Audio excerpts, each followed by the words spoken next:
Assalamualaikum warahmatullahi wabarakatuh. Nama saya Nur Arifah Putra binti Ismail, Pemegang Nombor Menteri D2022110887. Daripada kumpulan lebih akan membentangkan projek tahun akhir yang bertajuk Naluri Kealaman dalam Novel Seorang Tua di Kaki Gunung berdasarkan model proses kreatif teks naluri. Seterusnya adalah bab 1 untuk pengenalan.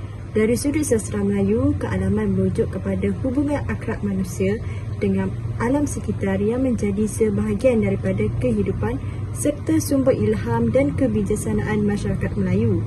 Naluri kealaman hadir secara bawah sedar dalam penghasilan karya, di mana pengarang dipengaruhi oleh pengalaman dan pemerhatian terhadap alam sekitar yang kemudiannya diolah menjadi ekspresi seni dalam bentuk sajak, prosa atau naratif.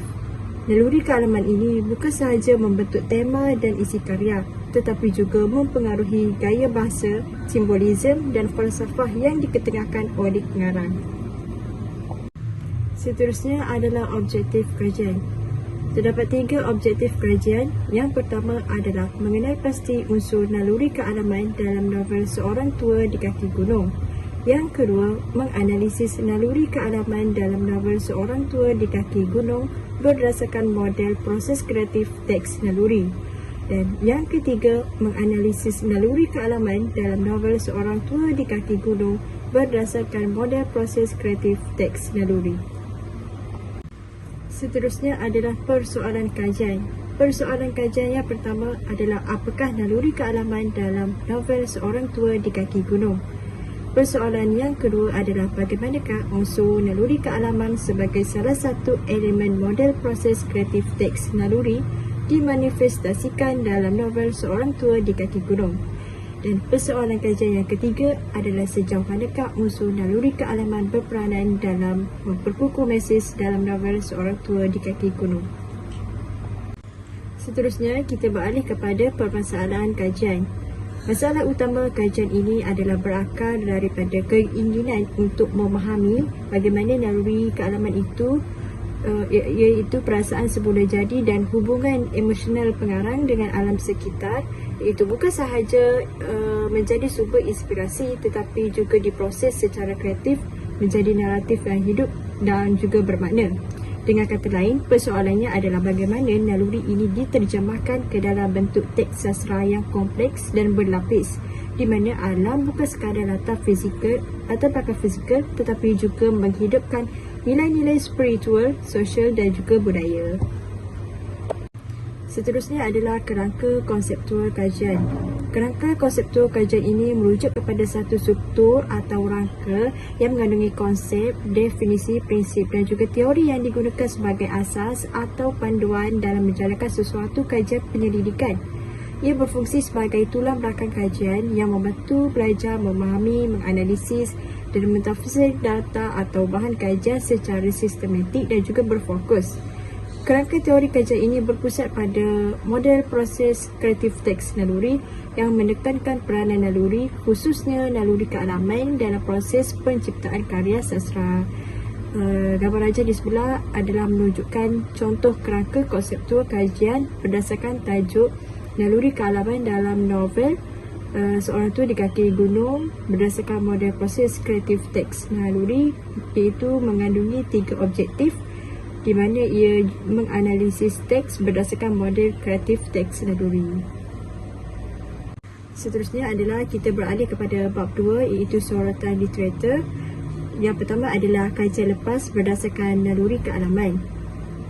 Kajian lepas yang berkaitan dengan naluri kealaman ini memberi fokus kepada hubungan antara manusia dan juga alam semula jadi yang menjadi sumber inspirasi dalam penghasilan karya sastra. Naluri kealaman ini digambarkan sebagai refleksi pengalaman hidup manusia yang diserap ke dalam teks melalui perlambangan alam, falsafah budaya dan juga kesedaran ekologi. Beberapa pendekatan digunakan seperti ekologi sastra dan juga ekokritik untuk meneliti kesan kemusnahan alam dalam karya. Yang kedua adalah firasat Melayu untuk memahami alam dari kacamata budaya dan spiritual masyarakat Melayu. Dan yang ketiga adalah teori takmilah dan juga konsep insan khalifah bagi menyoroti tanggungjawab manusia terhadap alam dalam teks pendidikan. Kajian-kajian ini menegaskan bahawa naluri kealaman merupakan elemen naluri yang kuat memperkayakan naratif dan mesej spiritual serta sosial dalam sastra Melayu. Seterusnya adalah kajian lepas berdasarkan novel. Kajian ini menelusuri pelbagai aspek novel sebagai medium kritikan sosial, politik, budaya dan psikologi melalui pendekatan yang berbeza seperti etnografi semantik iaitu Shah dan Ahmad untuk meneliti pemikiran budaya dan juga sosial. Yang kedua adalah teori semiotik untuk menganalisis simbolisme dan kepribadian watak. Yang ketiga adalah kritikan fitrah dan juga teori genetik untuk genre novel Islami, dan yang ketiga adalah analisis pemikiran dan konflik sejarah dalam novel-novel berlatarkan penjajahan. Secara umum, kajian-kajian ini menunjukkan bahawa novel merupakan wadah untuk mengangkat isu-isu yang besar masyarakat melalui proses kreatif yang didorong oleh naluri seperti kealaman, kemasyarakatan, intelektual dan spiritual. Novel ini membantu membina wacana masyarakat dan memberi kesedaran terhadap nilai dan juga sejarah bangsa.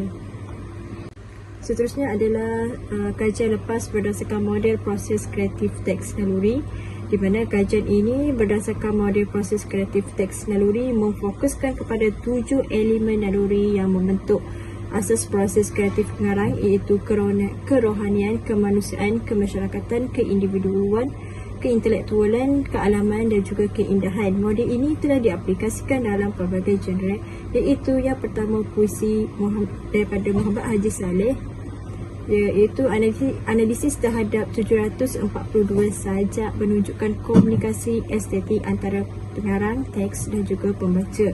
Yang kedua adalah antologi cerpen dan novel, iaitu daripada Osman Ayub, meneliti gaya penulisan dan juga keberanian dalam mencipta kelainan. Dan yang terakhir adalah kajian ini juga menunjukkan kaitan dengan psikologi teori tekstilisme, menjadikan proses kreatif pengarang sebagai satu sistem bawah sedar yang bersekutu dan bernaluri.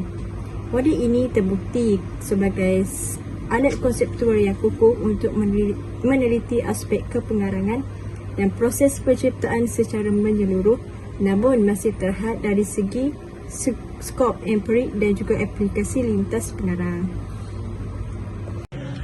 Seterusnya adalah bab 3, metodologi kajian. Metodologi kajian yang pertama adalah reka bentuk kajian menggunakan kaedah kepustakaan. Sumber-sumber data kajian berbentuk kepustakaan iaitu novel Seorang Tua di Kaki Gunung.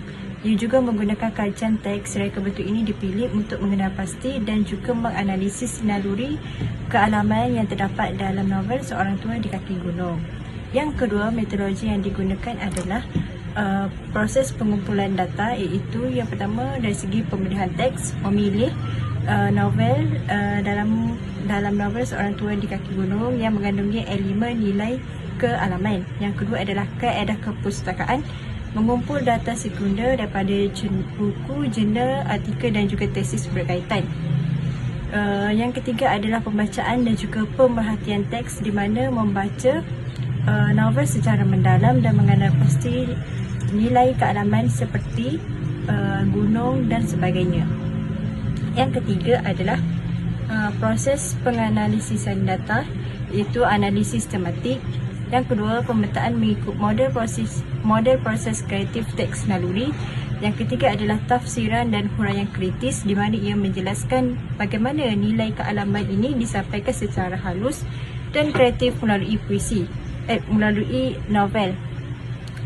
Yang seterusnya adalah mengaitkan dapatan dengan fungsi sastra sebagai ejen sasiah dan juga emosi. Seterusnya adalah kesahan dan kebolehpercayaan.